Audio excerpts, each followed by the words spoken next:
The Repercussions of New Beginnings. Chapter 1. Dr. Afanasy Sidorov, Thermodyne Space Station. Russia. Earth orbit, Milky Way galaxy. A group of scientists gather and anxiously await an epic demonstration. This particular demonstration is decades ahead of its time and unknown to the general public of Earth. The leading physicists of Earth have been brought together to witness interstellar space travel.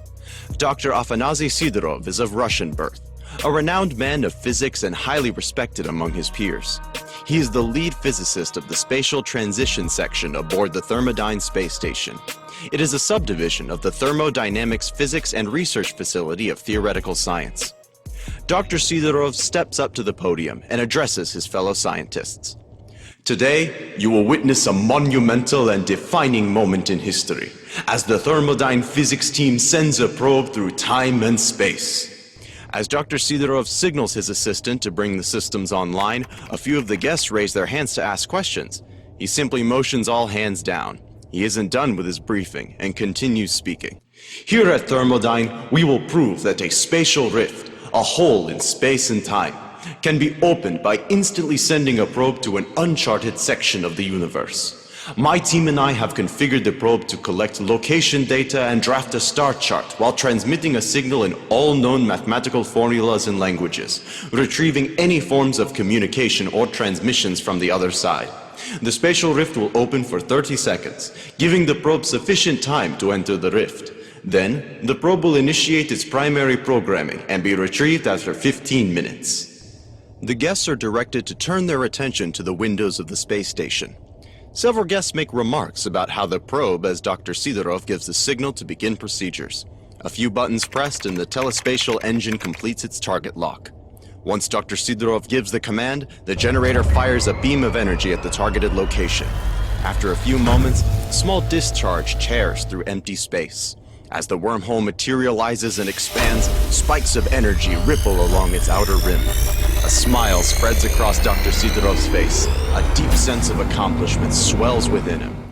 The IT manager shouts aloud, "Spatial rift is stable and all systems read optimal." Dr. Sidorov and the IT manager share a glance between one another. Then, the probe is remotely activated to enter the wormhole. The guests whisper amongst themselves, their excitement echoing throughout the space station. The technician sounds off again. "Spatial rift becoming unstable and collapsing." Dr. Sidorov turns to his audience and explains the theoretical science of spatial transition technology. There is great admiration in his guests' eyes. Several of the scientists and guests converse about this history-defining moment. Dr. Sidorov answers a few questions until the 2-minute alert sounds. The IT manager directs everyone to focus their attention on the wormhole location. Dr. Sidorov exclaims, "In a few seconds, our technicians will retrieve the probe from the spatial rift." Another target lock and a beam of energy is fired. After the spatial rift becomes stable, the guests' eyes are filled with anticipation for the probe's return. People start to clap when the probe begins to enter Earth space again. As the probe exits the spatial rift, something unexpectedly strikes it from the rear. The space station speakers echo repeatedly. "Alert! Alert! Probe destroyed. Alien craft entering Earth space via spatial rift." An alien object rips through the probe and breaks apart as it hurtles towards the planet. The probe has been knocked off its trajectory and is fragmenting into multiple pieces. The alien object appears to combust and explode after entering the Earth's atmosphere. A glowing object phases harmlessly through the external hull of the space station. It strikes Dr. Sidorov in his chest, knocking him from his feet. His body defies gravity as he hovers above the floor. His form is quickly overtaken by the glowing extraterrestrial energy. Thoughts of his wife Delia flood his mind. He is all the family she has left. His form becomes too bright for human eyes to bear, and Dr. Sidorov is no more. Where once stood a man of science, only a few particles of dust linger in the air. The guests witnessing the event are paralyzed with fear.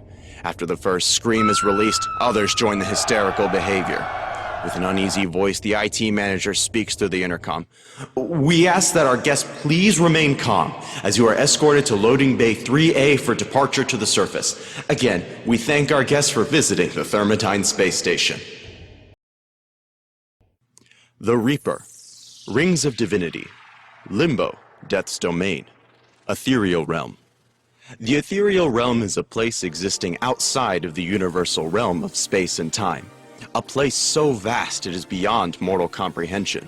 In the most distant and hidden places, an unholy pact is made between an immortal and a true immortal.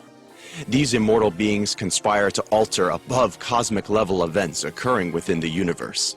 They conspire to reshape the mortal realm and the countless otherworldly realities existing throughout space. However, there is only one universe. It contains an inconceivable number of dimensions that can be accessed through frequency resonation. The universe has been contained in an ethereal substance known as quantum quartz, an indestructible cosmic crystalline matter that is utilized to contain free will. A true immortal being of incalculable power has watched mortal beings since time was created. Mortal beings must be contained within the universe, since they are beings capable of wielding free will. These mortal beings struggle to ascend past their natural instincts and must be contained within a cosmic habitation unit, universe. Only through true spiritual enlightenment can mortals reach the ethereal plane. An infinite number of experiments have been conducted to increase enlightenment within mortals. The Reaper knows that mortals will be needed if the veil was to ever fall. He has often pondered what the outcome of this continuum will be if mortals fail to ascend. He is the personification of death and knows all that occurs within the veil, even when deceivers choose to conspire about events that should not be possible. These deceivers believe themselves hidden from prying eyes and ears, but the Reaper takes notice of this very meeting between the immortal. He watches, knowing this should not be allowed, yet he does nothing as he listens as they enact their plans to breach paradise. A group of powerful immortals have assembled to manipulate universal events. They have discovered how to force their will on the physical realm. With united intentions, these entities channel their power and cause irrevocable chaos in the physical world. Together, they are capable of breaching the quantum quartz that separates dimensions. By targeting an intersecting point within the crystalline substance, the entities exert enough force to crack the barrier. Their attack resonates in dimension SU01Q00, a place that no longer bears light. The immortals smile amongst themselves. They have given the darkness a chance at freedom. The attack will afford an omniversal star to shine through the cracks, showing the darkness the way back. All immortals desire to once again reach a place long denied to them, a planet that has been granted to lesser sentient beings wielding free will. They are known throughout the universe as man, a species which is most favored in all of existence. During the Great Flood of Earth, immortals were removed from the planet. A barrier of dimensions was put in place to keep immortals from ever entering the earthly realm again. The Innumerable, the Chaos Oversight, Cancer, Accubans, Alpha Cancri, NU9KAC. 2 weeks ago, in a place that defies the natural balance of all known realities, a dimension of chaotic anomalies exists. These cosmic irregularities could ravage time and space if the dimensional barriers were not in place. This space of anomalies has been designated as dimension NU9KAC, a diseased and vile place within the universe. A place containing nightmarish creatures and inconceivable life forms, always dwelling in the dimly lit realm.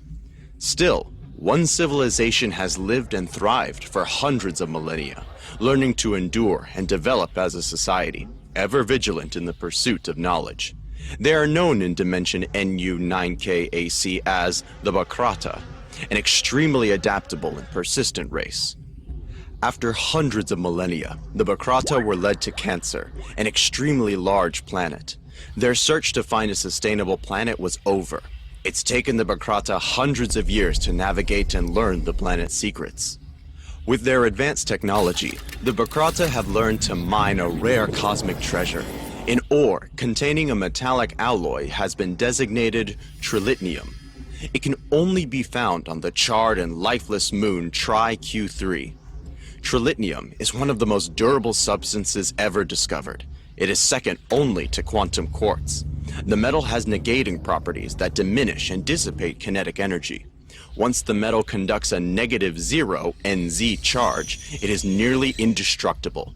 Even the most extreme forms of energy can barely penetrate or break down Trilithium Z's NZ composition. Only the most disciplined of the Bacrata species is allowed to participate in the Trials of Ascension. These very few are allowed the privilege of what has been termed the death crawl. All Bacrata desire the Trilithium metal. It makes them nigh invulnerable, predators of the highest order. Trilithium encases the wearer in a field of NZ energy. It disrupts and absorbs all known forms of energy, including bioenergy. The process is painfully excruciating and often ends in physical disfigurement and even death. For those capable of surviving this grueling event, it is considered an ascension. It is the highest honor of the Bacrata nation. Participants undergo mental and physical training that prepares their bodies for the bonding process. They are allowed to begin with a weapon of their choosing. The survival rate has never exceeded 5% of volunteers who complete the ceremony. As participants complete the Trials of Ascension, they are from that day forth known as Galaxians. Galaxians are considered power personified. They are not to be trifled with. They survive anything that is thrown their way. For combatants that would attack them, they are considered destruction personified. A single Galaxian can destroy the core of a planet if given ample time. They are each an annihilation force unto themselves. No species encountered has been able to best the Bacrata at war. They are the innumerable. A council is established to oversee the planet's population, the Chaos Oversight. These individuals have been specifically trained to command large populations of citizens. Only the most dominant of wills can command masses through antenna stimulation. Each council member regulates their individual sectors of the planet. They are the keepers of secrets and treasures of Cancer. Amongst the treasures are celestial antiquities known as the celestial orbs. These orbs are ancient artifacts that nourish Cancer and provide for all inhabitants. A citizen of the planet is chosen by the celestial relics through antenna stimulation, a sensation which is recognized by man as a dream. The chosen is known to all as the Senior Order, the anchor key for the ceremonial orbs. All is well for the citizens of Cancer for several millennia. On a day the citizens of Cancer will never forget, a day that was not destined to occur. The star that Cancer orbits vanished from the heavens without warning. The displaced planet of Cancer is brutally snatched from its orbit, causing planet-wide destruction across its surface. The star's disappearance causes cosmic stress so intense, it temporarily disrupts NU9KAC's dimensional resonance. The disrupting fluctuations send unstable anomalies throughout the cosmic barrier, which manifest as dimensional breaches across the universe. For those capable of viewing the dimensional catastrophe, it appears as a shattering crack across the heavens. Without the star's gravity, the solar system immediately experiences chaos. Shockwaves devastate the surface of Cancer as it falls into the radioactive void that was once Acubens. The planet Cancer is swallowed as space rushes to fill the void. A new cosmic balance is restored to dimension NU9KAC. While crossing through the radioactive void, Cancer's magnetosphere is ripped away as planet-wide disasters ensue. The atmosphere is severely damaged and it can barely sustain any life.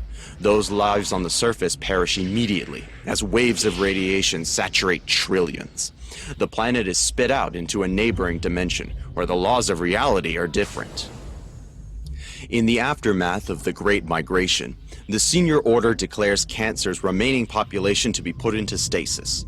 It will take the ceremonial orbs too long to correct such a planet-wide disaster. Cancer's population could starve before the planet completes the healing process. A ruling is declared by the Chaos Oversight and a contingency team established to terraform an optimal atmosphere for this new dimension. This contingency team will guard Cancer's population until the planet heals. There's one member of the Chaos Oversight that does not agree with being put into stasis. He desires to take a more aggressive role in the fate of Cancer. His name is Glurt, and his essence is dipped in conquest. Though he is young compared to the remaining members of the Council, his race is older and wiser than most species in the Alpha Cancri star system.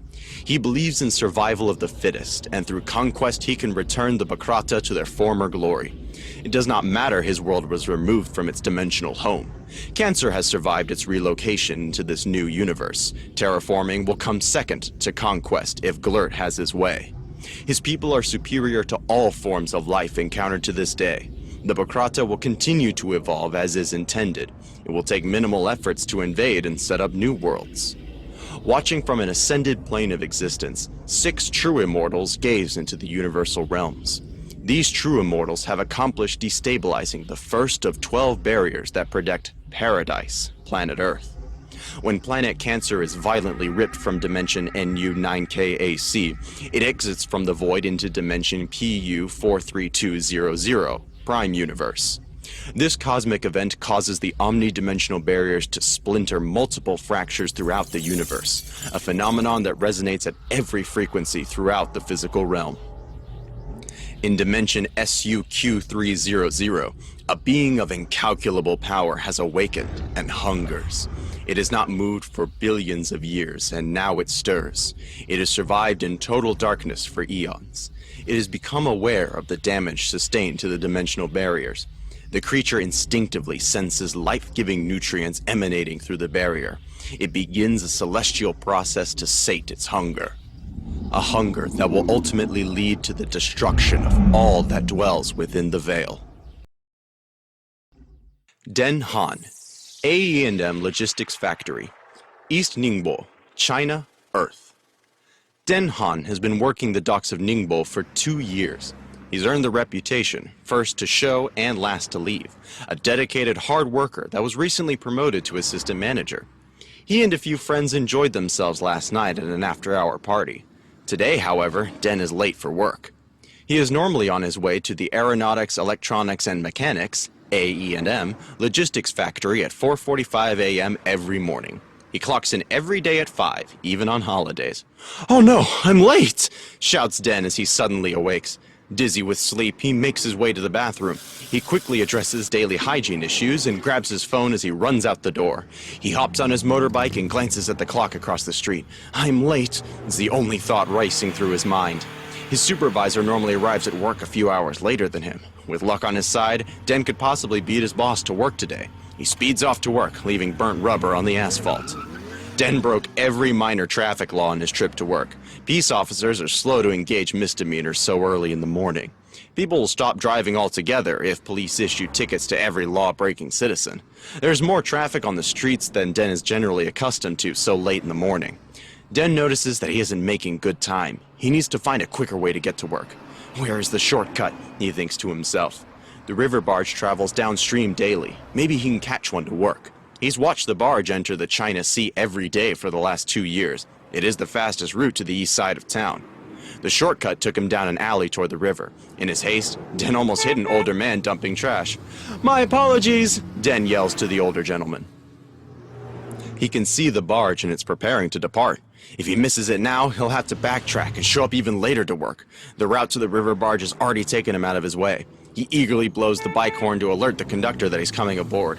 Den doesn't slow down until he reaches the barge gate, the tires screeching as he brings the bike to a stop. "You barely made it," the conductor says, as if he's happy Den made it. "Thank you so much for waiting, sir." Den pays the conductor as he pushes his bike onto the barge. 10 minutes later, Den arrives at his stop. The barge saves him 20 minutes of morning traffic. Now he has a chance of getting to work before his supervisor. Den hops off the barge and behind the AE&M warehouse. As he approaches the rear of the warehouse, he notices a group of vehicles parked outside a private entrance. It is the same entrance he's planning to use. These are men transporting cargo into trucks using experimental GravTech technology. More questions race through Den's mind. GravTech? Here at AE&M? He wonders. Den doesn't recognize any of the men working. He puts his motorbike in neutral and cuts the power. He decides to take a closer look against his better judgment. Den approaches the front of the closest vehicle and crawls under it. He sticks to the shadows. Time is against him. The sun will rise soon. Slipping from vehicle to vehicle, he dodges the view of men loading cargo. When Den realizes what he stumbled onto, he immediately fears for his life. The warehouse is providing the perfect cover for an underground methamphetamine lab. He now wishes he hadn't stopped to investigate. Den isn't sure of what actions to take, but he knows if he's discovered, he will be killed. The sun is rising fast, and without any shadows, his position will be given away. He now wishes he would have given more thought prior to putting his life in danger. Den attempts to make his way back along the path previously taken. He needs to return to his bike fast, but then someone starts up the lead truck. Den needs to move fast or his cover will drive away. Maybe I will get lucky, he thinks to himself. After Den takes a deep breath, he makes a run for his motorbike. Who the hell is that? A man's voice echoes behind Den. Den didn't turn to look. He runs as fast as his legs will carry him. Hey, get that guy! Another voice yells from behind. Den is running so fast he can barely keep his balance. When he reaches the motorbike, someone steps from the shadows. Sorry, kid. Wrong place, wrong time. Den hears a familiar voice say. He squints his eyes, attempting to make out the man speaking. He's able to see the barrel of a gun aimed in his direction. He gasps once he recognizes the voice. The words barely have time to escape his lips. Mr. Yazir? Then the pistol fires and there's a loud bang. It echoes in the still morning air, the sun finally rising in the distance. No! When the bullet strikes him, Den is blown off his feet. Before his body can strike the ground, a glowing symbol of energy slams into his body. Mr. Yazir stumbles backwards in disbelief as a glowing light overtakes Den's body. When the light from his body intensifies, he becomes too bright to look at, and then he is no more. It is as if Den has disintegrated into nothingness. There's no sign of a body, only a slug lay on the ground. Tholain Liebenberg, Zin Gold and Diamond Academy, BR3, Rustenburg, South Africa, Earth. Johannesburg is a small mining city and has recently experienced an outbreak of silicosis, a lung disease caused by breathing in the particles of silica that generally saturate a cave's atmosphere. As a site engineer, Tholain is responsible for the logistics of the Atomic Compressed Oxygen Dispenser, ACOD. All ACODs are shipped from corporate headquarters in China, fully tested and operating at peak efficiency. Tholain has received multiple commendations from corporate for his work in Rustenburg. In his 3 years working for the Zin Gold and Diamond Academy, Branch 3, his site has mined more ore and kimberlite than any other branch. His accomplishments at Branch 3 are spreading throughout the corporation. Tholain has requested a full diagnostic of the ACODs from corporate's latest shipment. The initial pre-screens from the ACODs suggest all equipment is within tolerance. Many of the employees are out for medical treatment since the last quarter began. This medical outbreak has caused a noticeable decline in production over the last several weeks. Tholain usually spends his days managing the excavations, not dealing with day-to-day issues. He previously discussed personnel symptoms and conditions with the Johannesburg Medical Center. The nurses informed him that there's an increase in respiratory patients. 42% of those are from the Rustenburg site. With air filtration systems ventilating the mines, they normally achieve better than optimal air quality. This left only one type of equipment responsible, the ACODs. 3 days ago, he sent a package out and is anxiously awaiting a response. In his travels around the world, Tholain has worked with individuals that demonstrate exceptionally unique skills. His cell phone rings and he answers. This is Tho, give it to me straight. He and the caller talk for several minutes about the ACOD. After requesting an email of the diagnostics, Tholain hangs up and logs into his computer. Once the email is printed, he calls out to his assistant. Christine, call corporate and let them know that we have a major ACOD discrepancy, he says in a slightly irritated voice. She replies intriguing. Okay, Mr. Liebenberg, I'll get right on it. He continues in the same aggressive voice. Also call Mr. Bellar in Qualifications and Accreditations Q&A and have him bring his team to my office, now. What the hell is going on in your office, Mr. Bellar? A voice echoes from Tholain's office. Mr. Bellar and his team of 5 arrived a little over 10 minutes ago. He is the Q&A manager, and his office inspects all new shipments for malfunctions and irregularities. Mr. Bellar continues to plead his team's case. We have logged every test and individual result during inspection. The Q&A section's policy is to randomly test 10% of all shipped equipment per crate. Mr. Bellar replies with assurance. One of Mr. Bellar's team members excuses herself as she interrupts. She points at the figures on the list that were recently emailed to Tholain. The ACODs are missing key components from the carbon filters. Preliminary tests will not register this type of irregularity, she says in her most earnest voice. Prior to the end of the meeting, corporate dialed into a live video teleconference, LVTC. Christine is sent twice to retrieve additional diagnostic equipment. After a grueling and intense 2-hour LVTC, corporate commends Branch 3 for their outstanding and thorough work. The Q&A team clean up the 5 ACODs that lay disassembled on the office floor. Tholaine and Mr. Ballard continue to discuss future procedures with corporate when a glowing sigil of light phases through the window, striking Tholaine from behind. The Q&A team watch in disbelief as Tholaine's body rises into the air. As the light engulfs Tholaine's body, it intensifies and becomes too bright to see with human eyes. The LVTC with corporate is disrupted and ends. Mr. Ballard shouts at the top of his lungs, "Everyone, get out of the building!" As the screaming employees fled the building, Tholaine's form vanishes, without a trace. Eloise Rothstein, Petra's Gyros shop, Stuttgart, Germany, Earth. After a long day at work, Eloise is eager to get home and pour herself a glass of wine. She works at the Stuttgart University of Applied Science as a professor. She teaches electrical engineering concepts and infrastructure and sustainable energy consumption. She has worked at the university for 9 years. Things have become complacent and repetitious. After locking her doors to the auditorium, she swipes her ID at the security desk. She has always been a polite person and waves goodnight to the security guard at the desk. Her stomach begins to rumble when she arrives at the car. The car also needs gas. Only 2 stops and she'll be home. She finally decides on Petra's Gyros shop. It's a campus favorite. She's heard great reviews from the students attending her class. As she approaches the door, Eloise notices the line is a tad long. A long and grueling 15 minutes later, her order is ready. Pleasant thoughts of dinner come to mind as she prays it's worth the wait. 3 men violently crash through the door wearing masks and waving pistols. While she's lost in thought, Eloise bumps into a gunman. The gunman trips and she's knocked to the floor. One of the gunmen grabs Eloise and snarls, "Everybody hit the floor, now!" A sense of panic rushes through her body. Eloise screams as she pulls away. "Let me go!" She cries out as she continues to fight against the gunman. He puts the gun to her head and growled in a deep voice, "Shut up or you're dead." His voice was scratchy and harsh. It screams danger to her. As she attempts to stand and regain her footing, another gunman belligerently demands a way out. Eloise yells at the gunman holding her as she strikes him across the face. "Get your damn hands off me!"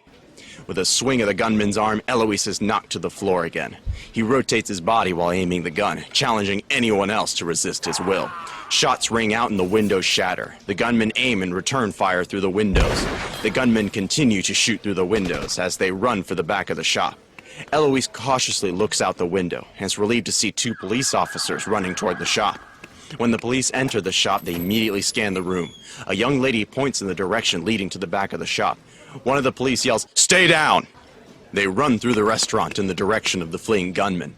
The shift manager attended to the customers, reassuring people that everything will be fine. A male student at the university assists Eloise. He witnessed her abuse at the hands of the gunman. She thanks the student as he recovers her bag from under a table. After the bag is retrieved and she checks the contents, Eloise is thankful the night isn't a total loss. After an hour and a half of statements to the authorities, Eloise can begin her trip home. She needs something to help her relax after a night of chaos. When she reaches the car, she searches for her favorite radio station. The shock of tonight's events at the Gyros shop continue to weigh on her mind. At least the rush hour traffic is over, she thinks to herself. She'll be home in less than 10 minutes if nothing delays her arrival. As she exits the Autobahn, a smile stretches across her face. Home is less than 2 minutes away. A small glowing object passes through the car window and strikes her. The inside of the car lights up as bright as a star, and then there is only darkness. Eloise has completely vanished. When policemen find the car tomorrow, the engine will still be running. Only a bag from Petra's Gyros shop will aid the police in their investigation.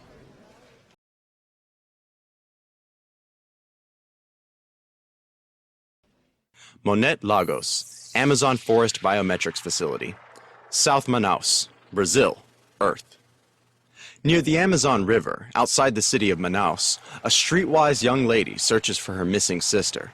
Her actions are motivated by fear and desperation, a deadly and lethal combination. She's fueled in her belief of the biometrics facility's kidnapping of her sister, or possibly something much worse. She does not want to think of the facility's attentions with her sister. In her eyes, they are a heinous organization. Her twin sister Kay has been missing since yesterday, and her last known location led to the facility. Monette reached out to the facility staff yesterday, asking for assistance with her sister's whereabouts. When she received the runaround from the staff, she asked a friend of the family for assistance. Curtis works at the Manaus Police Department, and he has the legal authority to check out the biometrics facility. Curtis came up empty-handed and informed Monette that a facility-wide system reboot was conveniently scheduled during Kay's visit. The video feed shows Kay approaching the building, then there's a system reboot. There is no evidence of her actually entering the facility. The biometrics facility previously posted several new job openings on their website. Kay's childhood dreams were coming true. She spent years waiting for an opportunity to interview at the facility. Monette was on the phone when she arrived. They were arguing about the rent. Kay was upset about repeatedly having to cover Monette's half of the rent and felt Monette was unappreciative. There were some things said between them that Monette wishes would have played out a little different. Shortly after Kay ended their phone call, Monette experienced a feeling that something was wrong. The feeling something bad happened evolved into an anxiety attack. The emphatic connection shared by some twins kicked in, causing Monette a painful psychic feedback. She experienced continuous visions of her sister's terrifying abduction. The rage growing in the pit of her stomach screams for vengeance. She hates herself for feeling comfortable killing another person, but she will if necessary to guarantee her sister's safety. She was kicked off the premises earlier in the day.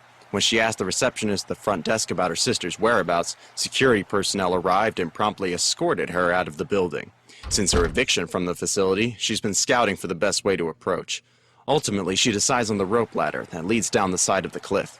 The facility is so large it contains an internal sewage and sanitation treatment plant. Even though she dreads climbing through the sewer, she's even more motivated to find her sister. Monette will have to wait for the cover of darkness to make her advance on the building. As she waits for nightfall, she prays that Kay can feel she's not alone and help is coming. Monette swears everyone involved will pay. Earlier, she found her sister's phone at the distant end of the facility's parking lot, squashing any doubts that her sister was taken against her will. Someone deliberately destroyed the phone. It was barely recognizable. As dusk falls across the jungle, Monette approaches the cliff ladder with chain machete in hand. She slips in and out of the shadows to avoid cameras and security guards. Images of the abduction continue to flash in her mind. The visions are occurring more frequently. She scales down the ladder until it comes to a sewage pipeline that extends over the river. Quickly, she slips into the pipeline and navigates her way into the lower levels of the treatment plant. Monette's upbringing in Brazil has made her cunning and guile. She is fearless and doesn't scare easily. The facility also contains an independent hydroelectric substation. It connects to the biometric facility on a level below the sewage system. She finds a hard hat in the spillway and sheathes her chain machete to a strap on her back. Once she crosses the spillway, she can hear people talking. Monette stays in the shadows, slowly making her way to a substation office. More images of her sister flood her mind. Kay struggles in a small, dark place. Monette stops and takes a moment to gather herself, suddenly feeling overwhelmed and out of breath. A skeleton crew is manning the electrical grid section of the facility tonight. She finds an unoccupied office and quickly puts her skills to work. She isn't the greatest hacker, but she knows her way around a computer. After minutes of scanning through video footage, there are no video files showing Kay entering the building. After gaining access to the facility's building plans, she uncovers several hidden levels below the building. Level 12 is connected to a tunnel that expands a few miles and exits the facility. It is the only remaining exit leading from the facility. Monette downloads a quick copy of the facility's floor plans and leaves in a hurry. The tunnel is well lit and wide enough for two-lane traffic to travel through. Huge stacked crates and vehicles line both walls. The tunnel curves a few times as Monette travels to the distant exit. Monette manages to go unseen until she nears the entrance of the tunnel. A group of men loading a vehicle spot Monette attempting to slip past them. They immediately chase her, and she is soon cornered. As the four men surround her, she unsheathes the machete. With a flick of her wrist, the chain is connected as Monette braces herself for battle. She cautiously twirls the machete at her side. One of the men steps forward and begins to speak. "Drop the blade," he demands, and fires a few warning shots at her feet. Another man demands answers in an aggressive voice. "How did you escape?" Monette knew in that moment that these are the men that abducted her sister. Her anger swells so fast it takes on a life of its own. Monette takes a deep breath. and waits for a moment to strike. The machete is released with extreme accuracy, striking the gunman in the hand. As the gunman screams out in agony, Manette recalls the machete and again releases the weapon in one smooth motion. Her attack impales the second man in his forearm, relieving him of his weapon as well. The remaining two men pull their weapons as Manette prepares to strike a third time. Without warning, a glowing orb enters the tunnel and strikes her in the chest. Her attackers are as surprised as Manette. The men back away from her slowly as the light continues to spread the length of her body. Failing Kay is the only thought resonating in her mind. The light consumes her body and intensifies as she becomes too bright for human eyes to look at. And then she is gone. Taste my steel.